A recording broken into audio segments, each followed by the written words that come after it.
Magkausap maghapon, nagpapalitan ng I love you. Todo ring magbigayan ng regalo. Pero sa huli, wala palang kayo. Yan ang kwentong situationship ni Danny na 3 beses na raw napasubo sa relasyong walang label. Parang trial period siya. Wala kaming usapan na we're committed to each other. Wala kaming usapan na boyfriend-girlfriend kami. And walang malinaw na sign na nililigawan niya ako or nagpapaligaw ako. Pumasok daw si Danny sa ganitong klase ng relasyon dahil na-curious siya. Tiempo namang nakahanap siya ng mga lalaking hindi rin handa sa seryosohan.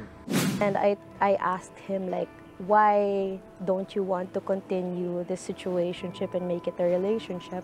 Then he said, because he wants to focus on his career and feeling niya relationships are a liability. Hindi nagtagal, naramdaman ni Danny na tila agrabyado pala siya. Nagsimula na kasi siyang magkaroon ng feelings. Kunyari, you're not on the same page. Na-develop ka, na-in love ka. Pero siya, hindi siya na-in love. Like hanggang like lang, hanggang crush lang. Dagdag pa raw dyan ang sinasabi ng ibang tao. Marami kasing tumataas ang kilay kapag sinabing situationship lang. Ano ba naman yan? Ang landi mo and stuff. Na parang, bakit mo hinahayaan na hindi ka ligawan? Bakit kayo gumagawa ng couple stuff na hindi pa naman kayo? Ba't mo siya hinahayaan gawin yan sa'yo? May payo ang ating eksperto sa mga nasa situationship ngayon. Mas maganda sa start pa lang in any relationship like this. Walang formal label kasi hindi pa fully committed na pareho or yung isa sa kanila. Open lines of communication. Lahat naman ng mga concerns natin, mga overwhelming thoughts, mga iniisip natin, ay nasusolusyonan naman ito kung tayo ay open sa ating emotions, thoughts, feelings about the relationship. Let's open this up to our partner, doon sa ating kasama, no? Sa ating ka-relationship. Mas maganda, klaro na to begin with from the start.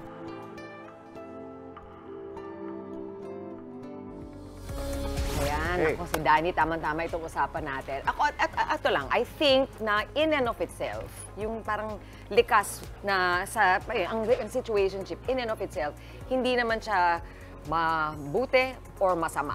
Parang pwedeng either or. Ewan ko, ikaw. Dapat stepping stone yan kasi, I think. No? So, yung situationship, dating MU yan. No? Mutual understanding. Pero ngayon, yung situationship, kahit wala kayong understanding, pwedeng situationship siya eh. So for example, ito, ayon sa definition dito sa dictionary, Oxford language to, a romantic or sexual relationship that is not considered to be formal or established. So, if may nangyayari sa inyo, di ba, alam nyo naman, pero parang even if you don't admit to each other, alam mo, gusto kita, o gusto ko rin kita, di ba? Pag super casual lang, pwede yung situationship.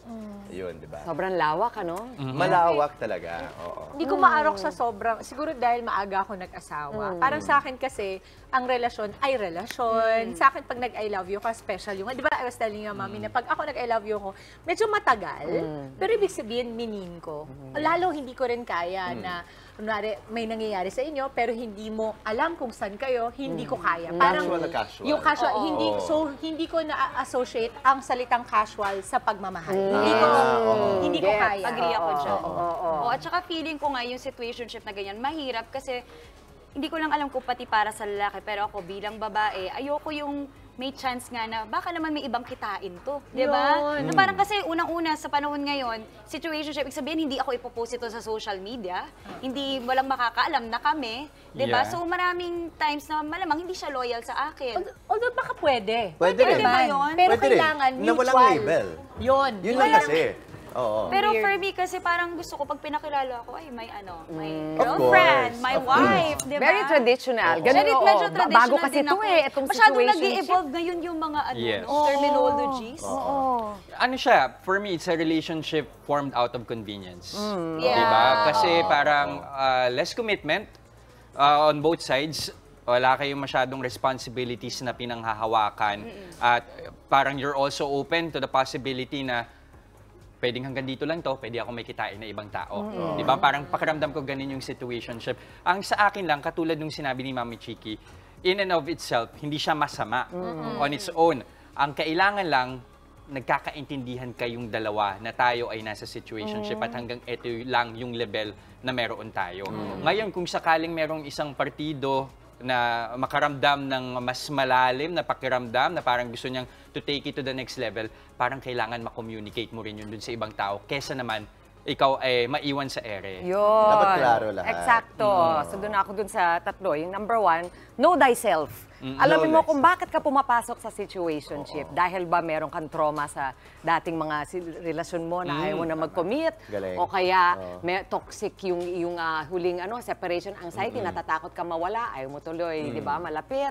Or baka gusto mo kasi casual, yung sex-sex lang, yung mga ganyan, di ba? Baka nandun ka.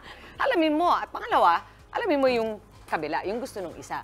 Kasi kung swak kayo, di okay, di ba? Pero yung katulad sinasabi ni Maui, ni Dimples, kung wala doon yung isang tao, masasaktan ka talaga. Kasi ang feelings, hindi naman naghahanap ng label yan. Yeah. Kahit ano pang tawag yan, yung feelings mo, you cannot help, di ba? Na masaktan kung merong mag-cheat. And cheating ba yung tawag doon? Yun yung third na, yung sa akin, kailangan yung as in pag-usapan at alamin kung ano yung parameters. Kahit papano, yung ano ba yung rules natin, di ba? Para walang nabibigo.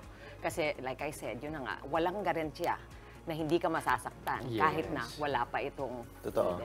Ganda nun. Ganda, Mami Chiki. Ganda pero baka So in masakit. short, love hurts. Yun yung nakuha mo talaga eh. Pero siyempre, Linawin ang lahat. I think communication is Key. key. I think yun ang importante doon. No? Nega ko rin talaga. Eto lang, mama. Okay lang. Oo nga. Mga kapatid, Chiki Roa Puno po. Simulan ang inyong araw na puno ng impormasyong kapaki-pakinabang. Sama na sa isang makabuluhang umaga. Tumutok at mag-subscribe sa social media pages ng News 5.